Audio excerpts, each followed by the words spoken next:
দুপুরে গরম ভাতের সাথে থাকে যদি এইরকম একটা রেসিপি পাতে, তাহলে আর কিছুই লাগবে না। তো নমস্কার বন্ধুরা, নতুন একটা রেসিপির পর্বতে সকলকে জানাই আরও একবার স্বাগত।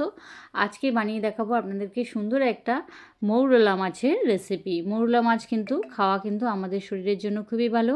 মৌরলা মাছ কিন্তু অনেক গুণাগুণ আছে, কারণ এক কথায় বলবো মৌরলা মাছ চোখের জন্য খুবই ভালো। আর যে কোনো ছোটো মাছ কিন্তু আমাদের খাওয়া খুবই প্রয়োজন।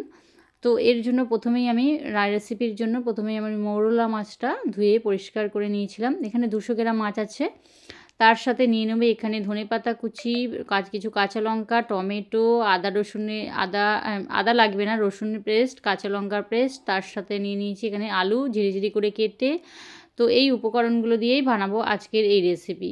তো আমি এখানে একটা কড়াই নিয়ে নিয়েছি, গ্যাস কিন্তু জ্বালিনি আমি। কড়াইটা নিয়ে প্রথমে আমি আলু দিয়ে দিলাম। এটা একটা হাতে মাখা মৌরলা মাছের রেসিপি বলতে পারেন। মা ঠাকুমারা যেইভাবে রান্না করতেন সেইভাবে কিন্তু আজকের এই পুরনো দিনের রান্নার রেসিপি আপনাদের সাথে একটু শেয়ার করেছি। মানে আমি কিভাবে মৌরলা মাছটা রান্না করি সেটা কিন্তু আপনাদের সাথে একটু শেয়ার করলাম।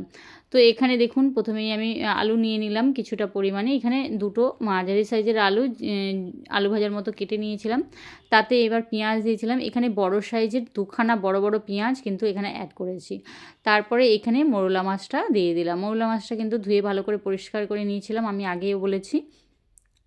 দিয়ে দেওয়ার পরে আমি এখানে টমেটো দিয়ে দিয়েছি। এখানে এই মাছটায় কিন্তু টমেটোটা একটু বেশি করে দিলে ভালো লাগে। এই টমেটোটা কিন্তু খুব বেশি পাকা ছিল না, একটু কাঁচা ভাব আছে। আমি এখানে দুটো বড় সাইজের টমেটোই আমি এখানে দিয়েছি।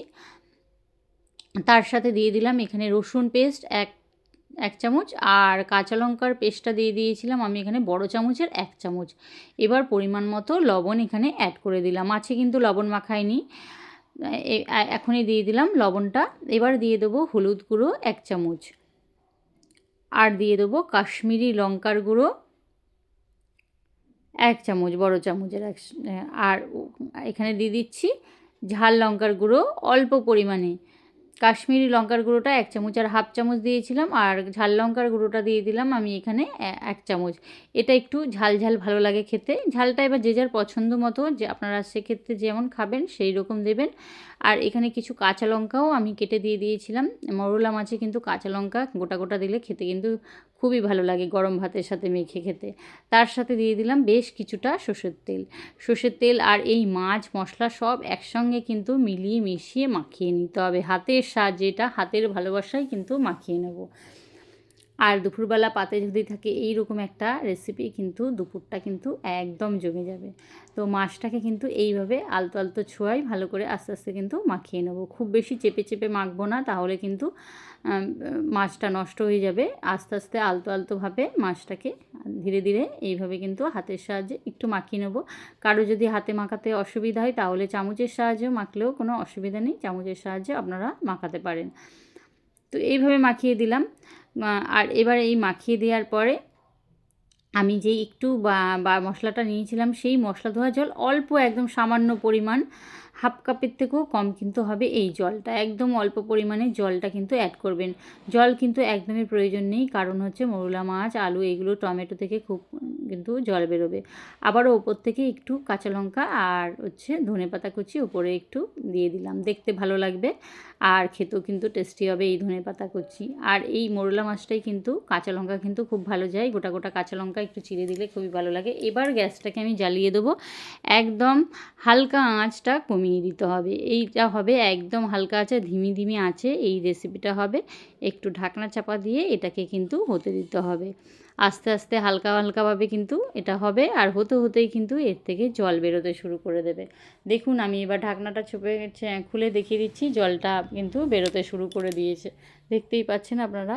এবার এই জলটা যখন বেরোতে শুরু করে দিয়েছে, খুন্তির সাহায্যে আস্তে কিন্তু এটাকে একটু নাড়িয়ে চাড়িয়ে দেবো, যেন পুরোটা ভালোভাবে কিন্তু কুক হয়ে যায়। তার জন্য কিন্তু আমি পুরোটা এবার নেড়ে দিচ্ছি।